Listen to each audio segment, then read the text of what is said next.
दुनिया में हड़कंप मच गया है, ये आपको बता रहे हैं। और साथ ही साथ क्या रूस ने पूरी दुनिया को बारूद की आग में सुलगाने का घातक प्लान बना लिया है, क्योंकि इस वक्त दुनिया का हर देश अलर्ट मोड पर है। आखिर रूस के राष्ट्रपति पुतिन के दिमाग में क्या चल रहा है, रिपोर्ट आपको दिखाते हैं।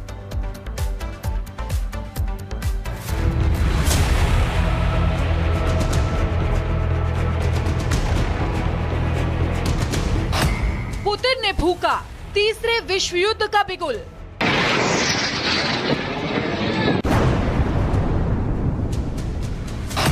पोलैंड पर ड्रोन अटैक, 32 देश टारगेट।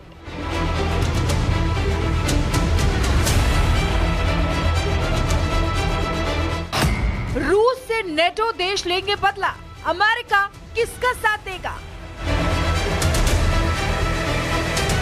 यूक्रेन पिछले 40 महीनों से ज्यादा समय से सुलग रहा है। यूक्रेन की कोई ऐसी इमारत नहीं बची जिसे रूस ने बम मारकर धुआं न किया हो।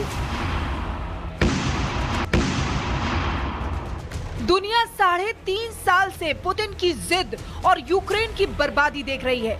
यूक्रेन पर आसमान से बरसते बारूद के बीच भारत समेत दुनिया के कई देशों ने रूस से शांति की अपील की, और एक बार नहीं कई बार की, लेकिन रूसी राष्ट्रपति पुतिन नहीं माने।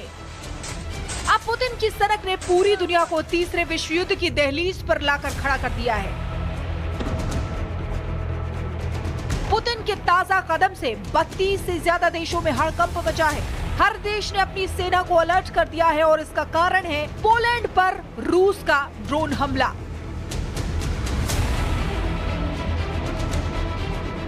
जी हाँ, दावा है कि पुतिन के इशारों पर पोलैंड की सीमा में रूस के करीब 20 ड्रोन घुस गए, जिनमें से 4 ड्रोन को पोलैंड की सेना ने मार गिराने का दावा किया है। सबसे बड़ी बात यह है कि पोलैंड नेटो का सदस्य देश है। मतलब साफ है, अगर रूस ने पोलैंड पर ड्रोन से हमला किया है तो पुतिन ने तीसरे विश्व युद्ध का बिगुल फूंक दिया है। दुनिया हाई अलर्ट पर है। पोलैंड पर रूस के तथाकथित हमले के बाद फ्रांस नेटो देश की सुरक्षा के लिए आगे आ गया है। पोलिश हवाई क्षेत्र को मजबूत करने के लिए फ्रांस ने 3 राफेल तैनात कर दिए हैं। युद्ध की चिंगारी कितने देशों को स्वाहा करेगी, ये कोई नहीं जानता, लेकिन अमेरिका जैसा शक्तिशाली देश रूस के कदम को गलती से हुआ हमला बता रहा है। Could have been a mistake, but regardless, I'm not happy about anything having to do with that whole situation. But hopefully it's going to come to an end. सवाल ये है कि क्या कोई देश सिर्फ गलती से किसी दूसरे देश में विध्वंसक ड्रोन भेज सकता है? जवाब है नहीं। पुतिन के दिमाग में जरूर कुछ न कुछ पक रहा है। चलिए अब आपको बताते हैं पोलैंड पर रूसी ड्रोन दागने के बाद जंग की अगली तस्वीर क्या हो सकती है। पोलैंड नेटो का सदस्य है, जिसमें अमेरिका, फ्रांस, ब्रिटेन, तुर्की जैसे 32 प्रमुख देश शामिल हैं। नेटो के अनुच्छेद 4 के मुताबिक अगर किसी सहयोगी देशों पर कोई हमला करता है तो सभी देश मिलकर उसका जवाब देते हैं।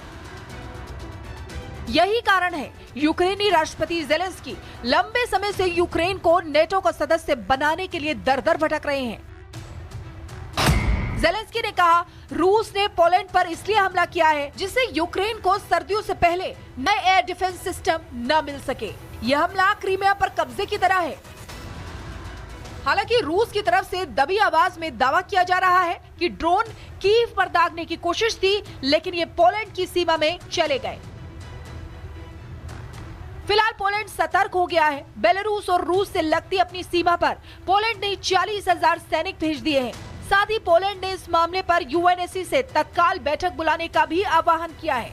पोलैंड में हुई रूसी घुसपैठ पर भारत का रुख भी साफ है।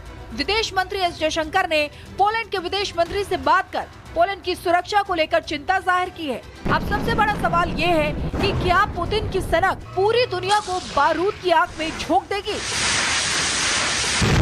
Bureau report, Republic Bharat. पूरी दुनिया में हड़कंप मच गया है, ये आपको बता रहे हैं। और साथ ही साथ क्या रूस ने पूरी दुनिया को बारूद की आग में सुलगाने का घातक प्लान बना लिया है, क्योंकि इस वक्त दुनिया का हर देश अलर्ट मोड पर है। आखिर रूस के राष्ट्रपति पुतिन के दिमाग में क्या चल रहा है, रिपोर्ट आपको दिखाते हैं।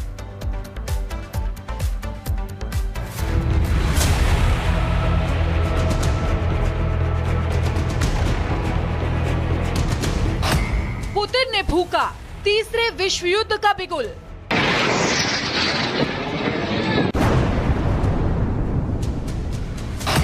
पोलैंड पर ड्रोन अटैक, 32 देश टारगेट।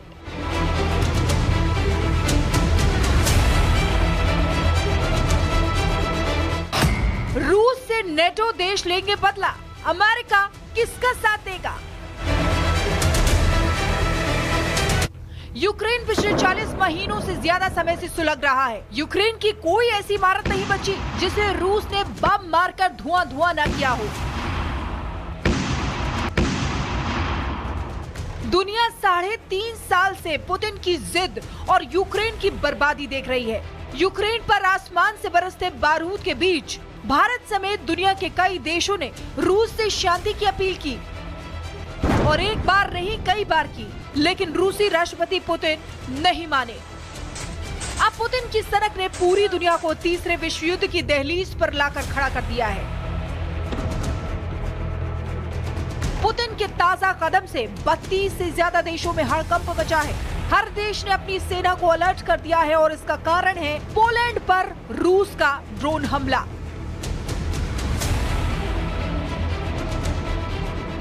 जी हां, दावा है कि पुतिन के इशारों पर पोलैंड की सीमा में रूस के करीब 20 ड्रोन घुस गए, जिनमें से 4 ड्रोन को पोलैंड की सेना ने मार गिराने का दावा किया है। सबसे बड़ी बात यह है कि पोलैंड नेटो का सदस्य देश है। मतलब साफ है, अगर रूस ने पोलैंड पर ड्रोन से हमला किया है तो पुतिन ने तीसरे विश्व युद्ध का बिगुल फूंक दिया है। दुनिया हाई अलर्ट पर है। पोलैंड पर रूस के तथाकथित हमले के बाद फ्रांस नेटो देश की सुरक्षा के लिए आगे आ गया है। पोलिश हवाई क्षेत्र को मजबूत करने के लिए फ्रांस ने 3 राफेल तैनात कर दिए हैं। युद्ध की चिंगारी कितने देशों को स्वाहा करेगी, ये कोई नहीं जानता, लेकिन अमेरिका जैसा शक्तिशाली देश रूस के कदम को गलती से हुआ हमला बता रहा है। Could have been a mistake. But regardless, I'm not happy about anything having to do with that whole situation. But hopefully it's going to come to an end.